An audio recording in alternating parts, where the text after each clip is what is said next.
Hello दोस्तों, हिंदू ग्रंथों में हमें 4 युगों का वर्णन किया गया है। सबसे पहले आता है सतयुग, जिसमें अच्छी और बुरी शक्तियाँ अलग अलग लोक में रहती है, जिसे देवलोक और असुर लोक भी कहते हैं। दूसरा त्रेता युग, जिसमें अच्छी और बुरी शक्तियाँ एक साथ एक लोक में रहती थी, जैसे भगवान राम और रावण। तीसरा द्वापर युग, जिसमें अच्छी और बुरी शक्तियाँ एक ही परिवार में रहती थी, जैसे पांडव और कौरव। चौथा कलयुग, जिसमें अच्छाई और बुराई एक ही इंसान में रहती है, जैसे अभी का युग। आज मैं आपको द्वापर युग की उस महान गाथा के बारे में बताऊंगा जिस पर द्वापर युग आधारित है, जिसे हम महाभारत भी कहते हैं। तो चलिए महाभारत कथा समझते और जानते हैं।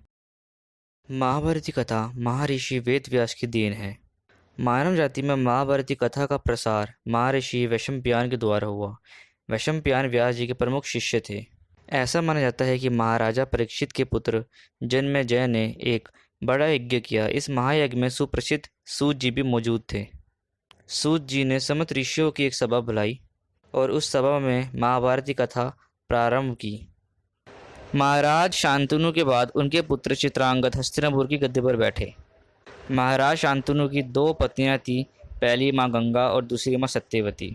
माँ गंगा से उनको एक पुत्र प्राप्त हुआ जिसको देवव्रत कहा गया, यानी भीष्म, और माँ सत्यवती से उन्हें 2 पुत्र प्राप्त हुए जिनका नाम चित्रांगद और विचित्रवीर्य था। राजा चित्रांगद की अकाल मृत्यु हो जाने के कारण उनके भाई विचित्रवीर्य राजा हुए और उनके 2 पुत्र हुए, धृतराष्ट्र और पांडु। बड़े बेटे धृतराष्ट्र जन्म से ही अंधे थे, इसलिए उस समय की नीति के अनुसार पांडु को गद्दी पर बैठाया गया।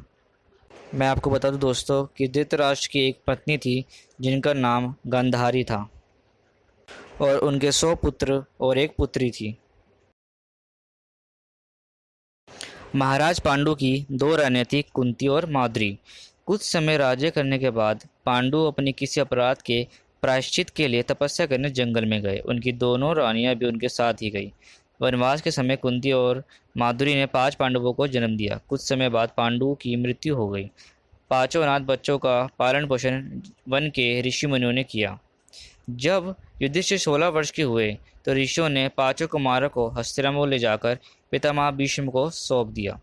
5 पांडव तेजस्वी और बुद्धिमान थे। उनके मधुर स्वभाव ने सबको मोह लिया था। ये देखकर धृतराष्ट्र के पुत्र कौरव उनसे जलने लगे और उन्होंने पांडवों को तरह तरह से कष्ट पहुंचाना शुरू किया। 5 पांडवों ने पांचाल राज द्रुपद की पुत्री द्रौपदी से विवाह किया था। दिन पर दिन कौरवों और पांडवों के बीच वैर भाव बढ़ता गया। अंत में पितामह भीष्म ने दोनों को किसी तरह समझाया और उनके बीच संधि कराई। भीष्म के आदेश अनुसार कुरु राज्य के 2 हिस्से किए गए। कौरव हस्तिनापुर में ही राज करते रहे और पांडवों को एक अलग राज्य दे दिया गया, जो आगे चलकर इंद्रप्रस्थ के नाम से मशहूर हुआ। इस प्रकार कुछ दिन शांति रही। उन दिनों राजा लोगों में चौसर खेलने का आम रिवाज था। राज्य तक की बाजियां लगा दी जाती थी। इस रिवाज के मुताबिक एक बार पांडवों और कौरवों ने चौपड़ खेला। कौरवों की तरफ से कुटिल शकुनी खेला और उसने युधिष्ठिर को हरा दिया। इसके फलस्वरूप पांडवों का राज्य छीना गया और उनको 13 वर्ष का वनवास भोगना पड़ा।